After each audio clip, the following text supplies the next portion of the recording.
Tens of millions of people are expecting to vote in more than 10 African nations in 2019, according to the International Foundation for Electoral Systems, or IFES, a Washington, D.C.-based independent organization that supports citizens' right to participate in free and fair elections in more than 145 countries. Nigerian voters were scheduled to cast their ballots in the nation's presidential and parliamentary elections on February 16th.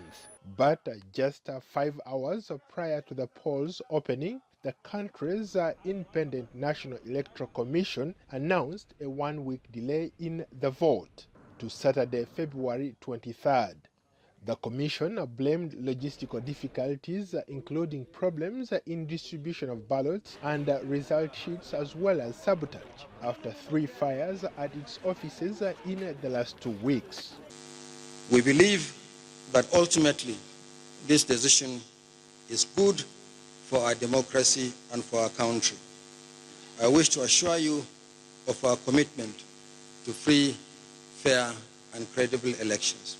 2 main political parties swiftly accused each other of orchestrating the delay as a way to manipulate the vote, a sentiment echoed by some voters, many of whom had traveled long distances to vote in their hometowns.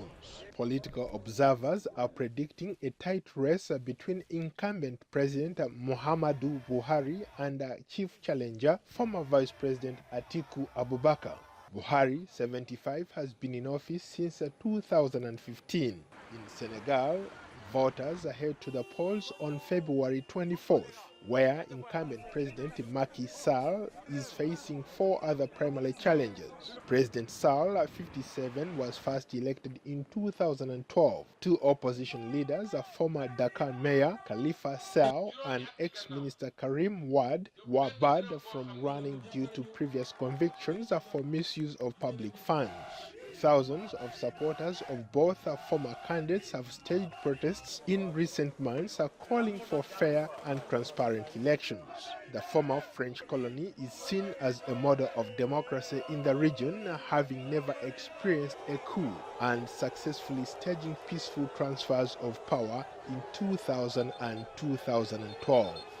Stakes are high in South Africa as voters gear up for general elections on May 8th. The ruling African National Congress Party, ANC, is looking to reverse its declining popularity due to weak growth, unemployment, and corruption.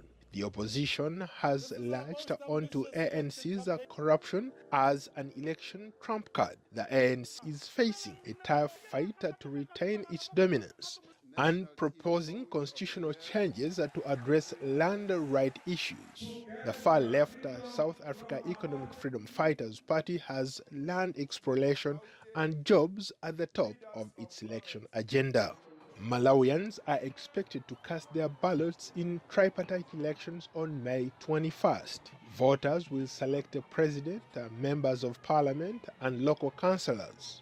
The election pits incumbent President Peter Mutharika of the Democratic Progressive Party against his former Vice President Saulas Chilema. Political observers say Chilema is seen as the biggest threat to Mutharika. Meanwhile, former President Joyce Banda has also joined the race after reversing a decision to join an alliance with the opposition. Political analysts say her announcement could be a game changer. Paul Ndiho, VOA News.